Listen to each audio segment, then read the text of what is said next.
नमस्कार. माय Marathi school YouTube चॅनलवर तुमचं सगळ्यांचं स्वागत आहे.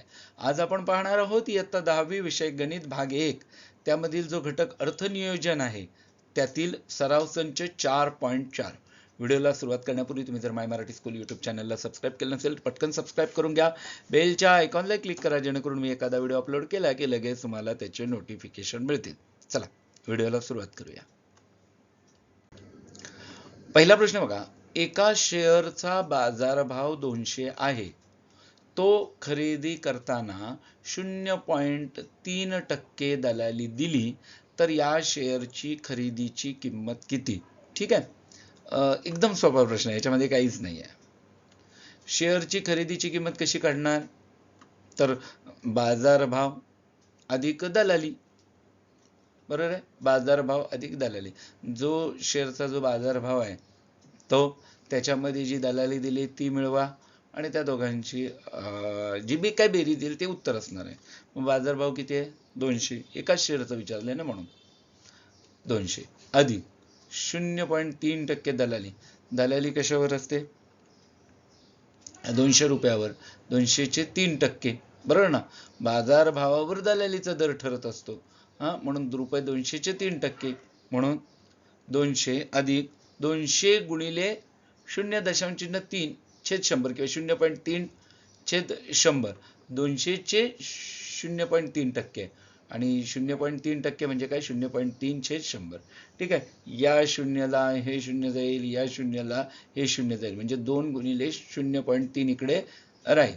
200 अधिक 2 गुणिले 0.3 म्हणजे बघा 200 अधिक 0.6 म्हणजे बेत्रिक 6 दशांश चिन्ह B00 म्हणजे 0.6 म्हणजेच काय? 0.60 म्हणजेच 60 पैसे ना. आता 200 अधिक 60 पैसे म्हणजे 200 रुपये आणि 60 पैसे ही काय झाली? त्या शेअरची खरेदीची किंमत झाली. शेअरची खरेदीची किंमत रुपये 200.60 म्हणजेच काय? 200 रुपये आणि 60 पैसे आहे. कळलं? बाजारभावात दलाली मिळवली की तुम्हाला शेअरची खरेदीची किंमत मिळेल. दुसरं उदाहरण आहे बघा. एका शेअरचा बाजारभाव रुपये 1000 असताना तो शेअर विकला व त्यावर 0.1% दलाली दिली तर विक्रीनंतर मिळणारी रक्कम किती? आता या ठिकाणी बघा एका शेअरचाच प्रश्न आहे.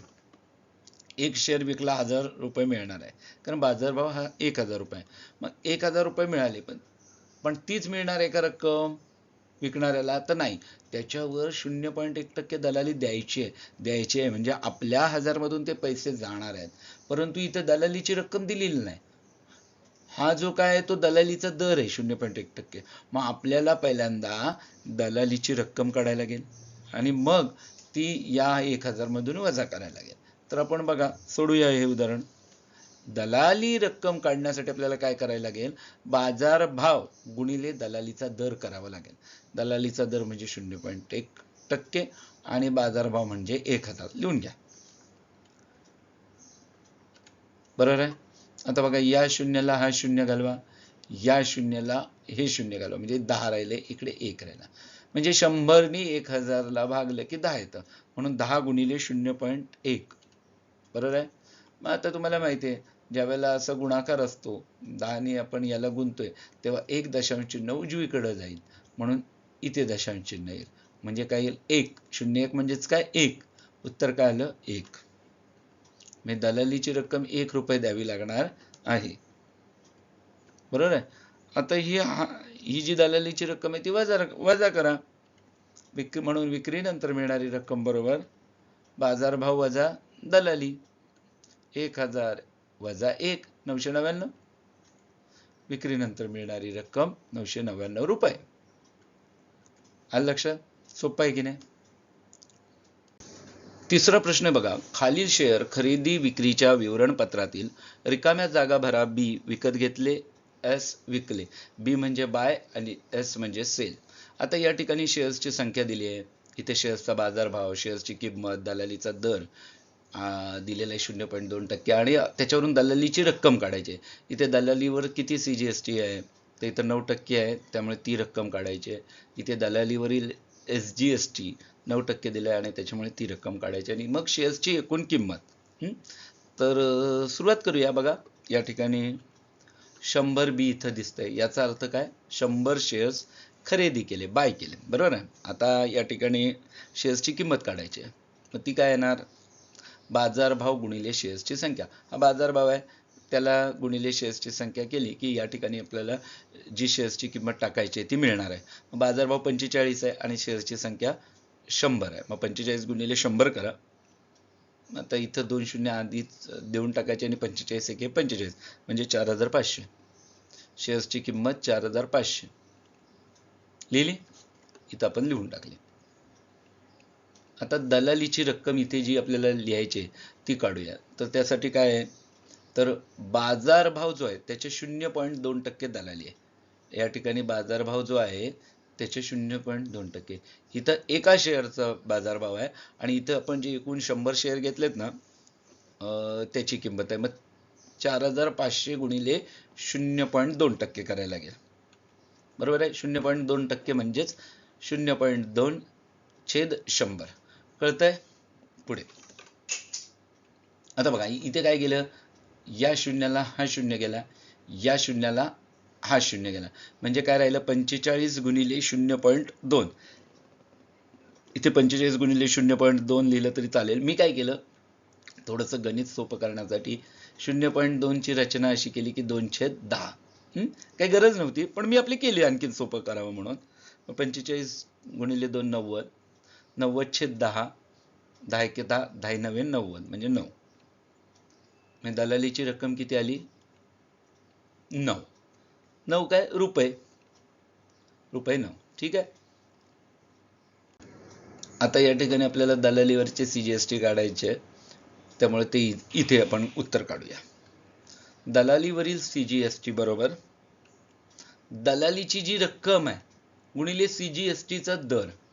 CGSTचा दर 9% आहे, दलालीची रक्कम आहे ती 9 आहे, मग 9 गुणिले 9/100. बरोबर आहे? कळतंय तुम्हाला हे? 9% आहे, 9% म्हणजे 9/100 आणि दलालीची रक्कम जी आहे ती 9 रुपये, मग 9 गुणिले 9/100. 9 9 81, 81/100. इथे बघा 2 शून्य आहेत, म्हणून उजवीकडून डावीकडे 2 घरी येऊन दशांश चिन्ह द्यायचं. म्हणून बघा 0.81, 0.81 आपण लिहिलेलं आहे. कळलं? 2 शून्य आहेत म्हणून 2 घरी इकडे येऊन दशांश चिन्ह, अंक नाही म्हणून या ठिकाणी 0 दिला. म्हणजे दलालीवरील जी CGST आहे 9% प्रमाणे ती किती आली? 0.81. बरोबर आहे. आता दलालीवरील SGST तेवढीच ना, कारण CGST आणि SGST ही 9% आहे, त्याच्यामुळे ते 0.81 येणार आहे. ते पण इथं लिहून टाका. आता शेअर्सची एकूण किंमत. आता शेअर्सची एकूण किंमत करताना याच्यामध्ये हे मिळवायचे, म्हणजे शेअर्सची किंमत अधिक दलालीची रक्कम अधिक दलालीवरचा CGST अधिक दलालीवरचा SGST करायला लागेल, बरोबर आहे.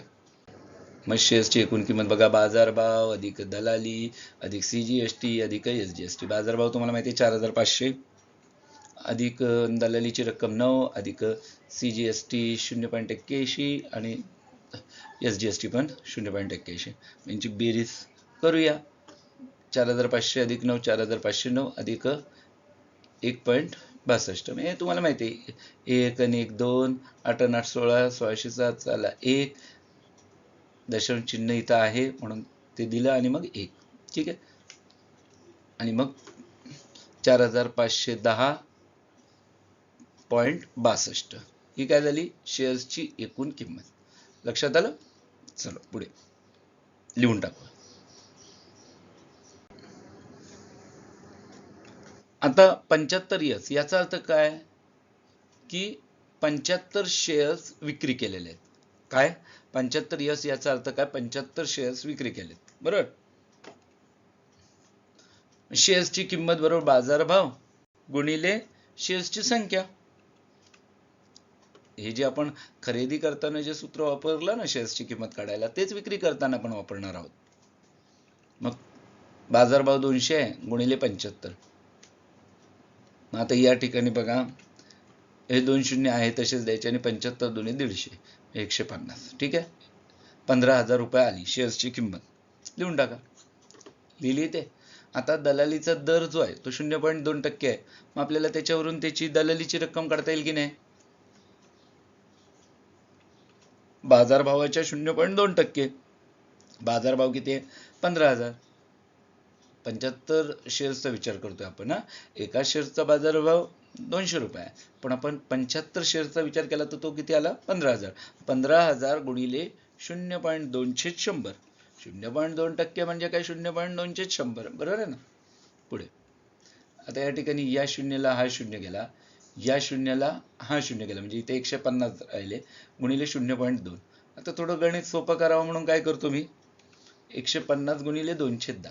कळलं ना? 0.2 म्हणजेच काय? 210. हे तुम्हाला दशांश अपूर्णांक मागे झालेले आहेत. ठीक आहे, या शून्याला हा शून्य गेला म्हणजे 15 गुणिले 2 30. दलालीची रक्कम किती आली? 30 रुपये. मी इथे लिहून टाका. कळलं? आता दलालीवरील CGST आपल्याला काढायचे. ते किती? 9% आहे. दलालीची रक्कम कुठे आहे? इथे आहे, 30 रुपये. बरोबर आहे? म्हणजे 30 गुणिले 9/100 होईल ना. 9% म्हणजे काय? 9/100. ठीक आहे, इथं लिहून घेऊ पहिलं. दलालीची रक्कम गुणिले CGSTचा जो दर आहे ते त्याप्रमाणे आपण दलालीवरील CGST काढू शकतो. दलालीवरील SGST कशी काढणार? दलालीवरील SGST बरोबर दलालीची रक्कम गुणिले SGSTचा दर. पण या ठिकाणी CGSTचा दर आणि SGSTचा दर आज समान आहे, 9%. त्यामुळे तुम्हाला CGST मिळाली की या ठिकाणी तीच SGST असणार आहे. ठीक आहे, आता दलालीची रक्कम 30 घ्या. 30 गुणिले 9/100. या शून्याला हा शून्य गेला म्हणजे इथे छेदस्थानी 10 राहिले. इथे 3 आहे. 3 गुणिले 9 27. 27/10. 10 ने 27 ला भागलं तर किती होईल? 2 रुपये 70 पैसे होईल की नाही? 2.7. कसं आलं? कळलं ना? हे या ठिकाणी दशांश अपूर्णांक करत असताना मला माहिती आहे ना, या ठिकाणी 1 शून्य म्हणून ही संख्या आहे तशीच लिहायची आणि उजवीकडून डावीकडे येताना एक घरी यायचं आणि दशांश द्यायचं. म्हणून हे 2 रुपये 70 पैसे झालेली आहे CGST. लिहून टाका. जेवढी CGST तेवढीच SGST. 2 रुपये 70 पैसे. आता शेअर्सची आपल्याला एकूण किंमत काढायची आहे. म्हणून शेअर्सची विक्रीची किंमत बरोबर. आता शेअर्सची किंमत किती आहे ती, त्याच्यातून वजा काय करणार आपण? दलालीची रक्कम वजा करा, CGST वजा करा दलालीवरचा, आणि दलालीवरचा SGST वजा करा. म्हणजे या तिन्ही गोष्टी वजा करायला लागणार आहेत. म्हणून त्या कंसात लिहिलेत आपण. इथे शेअर्सची किंमत वजा कंसामध्ये दलाली अधिक CGST अधिक SGST. हे समजलं का तुम्हाला काय आहे ते? शेअर्सच्या किमतीतून ह्या ज्या 3 गोष्टी आहेत त्या आपल्याला द्याव्या लागणार आहेत. या काय आपल्याला मिळणार नाही. म्हणून ही शेअर्सची किंमत जी आहे 15,000 त्याच्यातून या वजा करायच्या आहेत. शेअर्सची किंमत 15,000 वजा दलाली 30 अधिक 2 रुपये 70 पैसे CGST अधिक 2 रुपये 70 पैसे SGST. 15,000 वजा 30 अधिक 5 रुपये 40 पैसे. आता ही काही बेरीज आहे त्याच्यामुळे याच्यावर काही बोलतच नाही मी. 15,000 वजा 35 रुपये 40 पैसे. 30 अधिक 5 35. हे काही बोलत नाही. आणि 15,000 मधून 35 रुपये 40 पैसे वजा करा म्हणजे 14,964 रुपये 60 पैसे. ते इथे लिहून टाका. झालं? तिसरा प्रश्न झालाय आपला. चौथा प्रश्न बघा. श्रीमती देसाई यांनी 100 रुपये दर्शनी किमतीचे शेअर्स बाजारभाव 50 रुपये असताना विकले तेव्हा त्यांना 4,988.20 रुपये मिळाले. दलालीचा दर 0.2% व दलालीवरील GSTचा दर 18% आहे. तर त्यांनी किती शेअर्स विकले ते काढा. सोपा प्रश्न. एकूण शेअर्स किती विकलेत ते काढायचं आहे. या ठिकाणी दर्शनी किंमत दिली 100 रुपये, बाजारभाव दिलाय 50 रुपये, दलालीचा जो दर आहे तो 0.2% दिलेला आहे आणि दलालीवरील GSTचा जो दर आहे 18% तो दिलाय. आणि जेव्हा त्यांनी हे शेअर्स विकले तेव्हा त्यांना 4,988.20 रुपये मिळाले. हेही आपल्याला त्यांनी सांगितलेलं आहे. ठीक आहे. पहिल्यांदा बघा, बाजारभाव रुपये 50 असलेला एक शेअर विकल्यावर किती रुपये मिळतील ते काढू. ठीक आहे. मग पहिल्यांदा एका शेअरवरील दलाली रक्कम आपण काढूया. ती कशी काढणार? तर बाजारभाव गुणिले दलालीचा दर. ठीक आहे. हे तर तुम्हाला मागायचे झालंय. बाजारभाव गुणिले दलालीचा दर. बाजारभाव 50 आहे आणि दलालीचा दर 0.2% आहे. बरोबर आहे? 0.2% म्हणजे 0.2/100. 50 एके 50, 50 दुनी 100, म्हणजे 1 गुणिले 0.2 म्हणजे 0.2 छेद 2, कारण 50 एके 50, 50 दुनी 100 म्हणजे छेदस्थानी 2 आहे. इथं 0.1 येणार ना, 0.1 रुपया. तर बघा, बे 0 पुन्हा दशांश चिन्ह ते दिलं आणि बे 1 बे 0.1 म्हणजे 0.1 रुपया. ही काय झाली, एका शेअरवरील दलाली रक्कम. ठीक आहे. आता या दलालीवरील जीएसटी, जीएसटी किती आहे, 18%. म्हणून बघा, दलाली गुणिले जीएसटीचा दर, मग दलाली किती, 0.1 गुणिले 18/100. 18% म्हणजे काय, 18/100. हे डोक्यातच आलं पाहिजे आपल्या.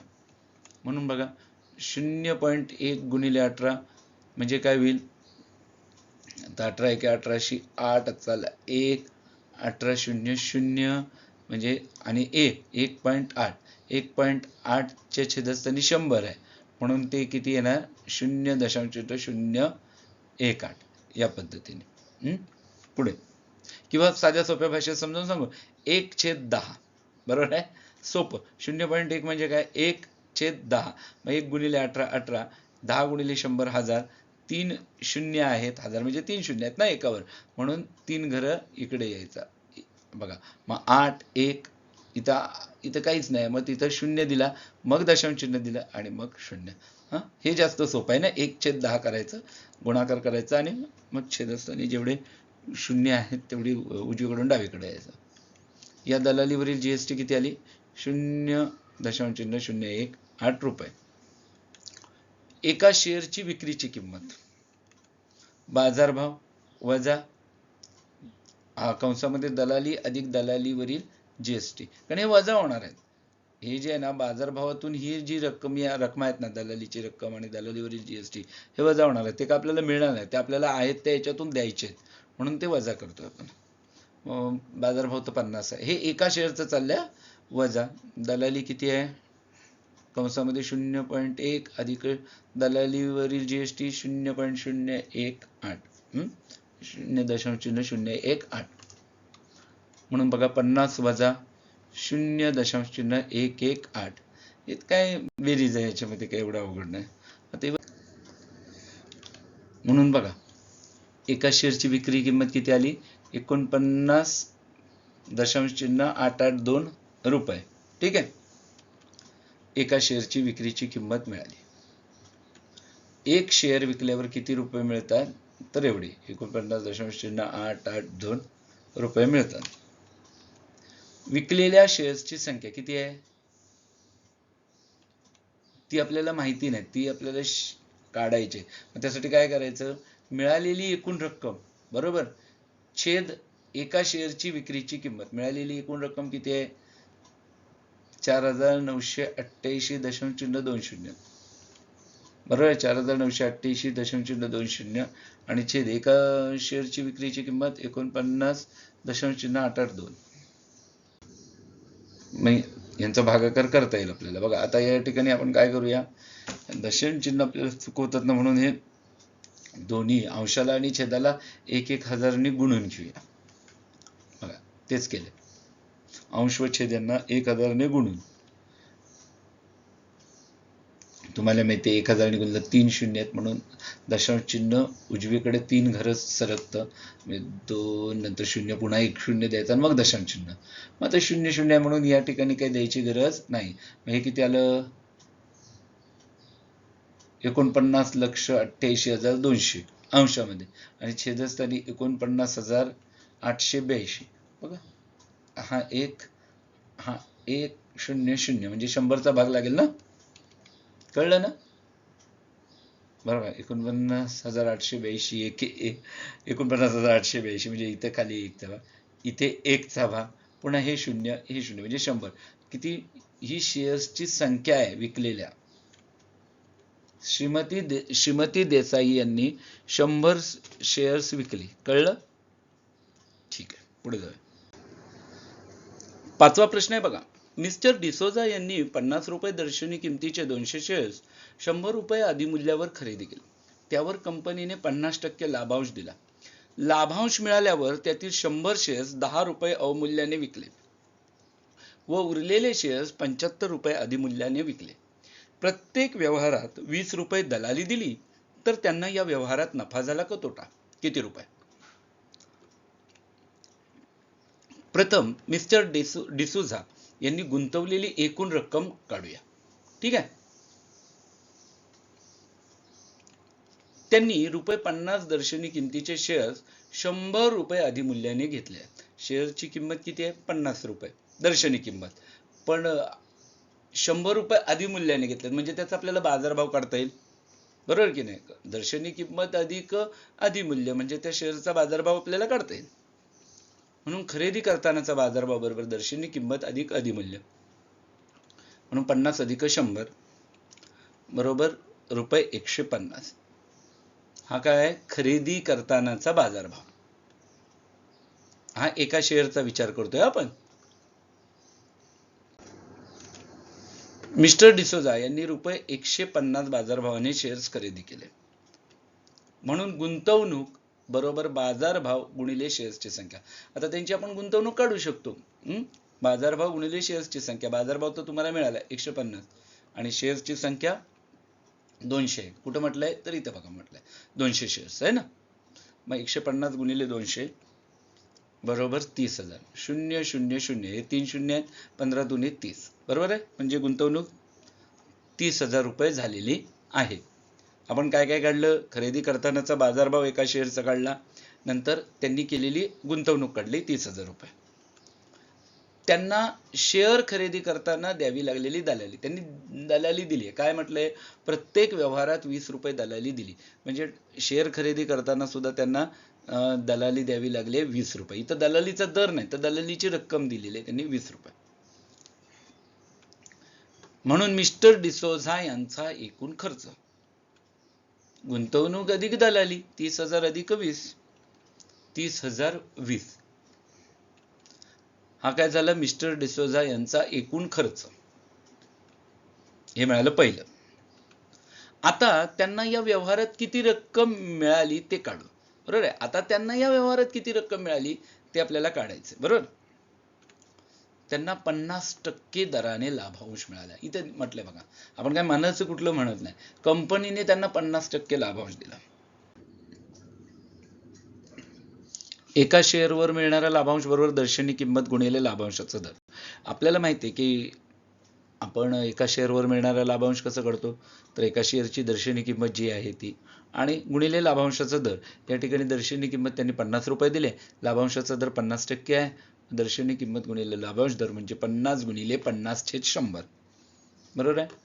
50 एके 50, 50 दुने 100 म्हणजे 50/2 होणार म्हणजे 25. कळलं नाही? 50 एके 50, 50 दुने 100, छेदस्थानी 2 आहेत, अंशस्थानी 50 आहेत. 2ने 50ला भागलं तर 25, कारण 50चे निम्मे 25 होतात. एका शेअरवर मिळणारा लाभांश बरोबर 25. म्हणून 200 शेअर्सवर मिळालेला एकूण लाभांश बरोबर 200 गुणिले 25. एकावरून अनेकाची किंमत काढताना गुणाकार करतोय, तिसरीला झालेला आहे. 200 शेअर्सवर मिळालेला एकूण लाभांश बरोबर 200 गुणिले 25 हे 5,000, बरोबर ना. हे 2 शून्य आहेतच आणि 25 दुने 50, म्हणून 200 शेअर्सवर मिळालेला एकूण लाभांश बरोबर 5,000 रुपये. हे दुसरं मिळालं. मिस्टर डिसोझा यांनी 100 शेअर्स ₹10 अवमूल्याने विकले. इथं म्हटलंय ना त्यांनी, त्यातील 100 शेअर्स 10 रुपये अवमूल्याने विकले. या व्यवहारात आता बघा, हा जो व्यवहार आहे म्हणजे जे 100 शेअर्स त्यांनी विकलेत अवमूल्याने, त्या व्यवहारात दर्शनी किंमत वजा अवमूल्य. अधिमूल्य असलं की आपण बेरीज करतो आणि अवमूल्य असलं की आपण वजाबाकी करतो. दर्शनी किंमत वजा अवमूल्य, दर्शनी किंमत 50 वजा अवमूल्य 10, 50 वजा 10 बरोबर 40. या व्यवहारात एका शेअरचा बाजारभाव किती आला? 40. शेअर्स किती विकलेत? 100. मिस्टर डिसोझा यांना एक शेअर विकून ₹40 मिळतील. मिस्टर डिसोझा यांना 100 शेअर्स विकून मिळालेली रक्कम बरोबर 40 गुणिले 100 म्हणजे 4,000, बरोबर ना. 3 शून्य 4 एके 4. मिस्टर डिसोझा यांना 100 शेअर्स विकून मिळालेली रक्कम बरोबर ₹4,000. आता हे झालं, पण दलाली त्यांनी दिली आहे 20 रुपये प्रत्येक व्यवहारात. मग मिस्टर डिसोजा यांना दलाली वजा जाता मिळालेली रक्कम बरोबर 4000 वजा 20, कारण 20 वजा करायला लागतील, कारण दलाली दिली आहे. म्हणजेच 3980 रुपये त्यांना दलाली जाऊन मिळालेली रक्कम. दलाली वजा झाली. हे तिसरं. उरलेले 100 शेअर्स त्यांनी ₹75 अधिमूल्याने विकले. एकूण त्यांनी 200 शेअर्स घेतले होते, बरोबर आहे ना. त्यातले 100 शेअर्स त्यांनी ₹10 अवमूल्याने विकले, म्हणजे कमी किंमत करून विकले.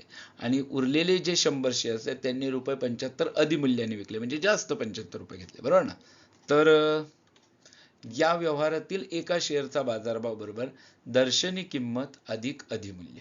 ठीक आहे. आता या व्यवहारातील एका शेअरचा बाजारभाव म्हणजे दर्शनी किंमत अधिक अधिमूल्य. दर्शनी किंमत 50 आहे, अधिमूल्य 75 आहे, म्हणजे 50 अधिक 75 बरोबर 125. मग या व्यवहारातील एका शेअरचा बाजारभाव बरोबर 125 रुपये. ठीक आहे, एवढं लक्षात आलं. मिस्टर डिसोजा यांना या भावाने 100 शेअर्स विकून मिळालेली रक्कम 125 गुणिले 100, म्हणजे हे 2 शून्य आणि 125 म्हणजे 12,500 रुपये. परंतु या व्यवहारात देखील त्यांना 20 रुपये दलाली द्यावी लागले, म्हणून ती वजा करा. म्हणजे त्यांना दलाली वजा जाता मिळालेली रक्कम बरोबर 12,500 वजा 20 बरोबर 12,480. ठीक आहे. दलाली वजा जाता त्यांना मिळालेली रक्कम. हे मिळालं चौथं. मिस्टर डिसोजा यांना मिळालेली एकूण रक्कम बघा 5,000 रुपये अधिक 3,980 अधिक 12,480. त्यांना मिळालेला लाभांश 5,000 अधिक त्यांना मिळालेले पहिले 100 जे शेअर्स त्यांनी विकले त्याच्यामध्ये मिळाले किती 3,980 अधिक हे जे 100 शेअर्स परत विकले. पहिले 100 शेअर्स 10 रुपये अवमूल्याने, नंतरचे 100 शेअर्स 75 रुपये अधिमूल्याने विकले, त्याचे 12,480. 10 रुपये अवमूल्याने विकले त्याचे 3,980.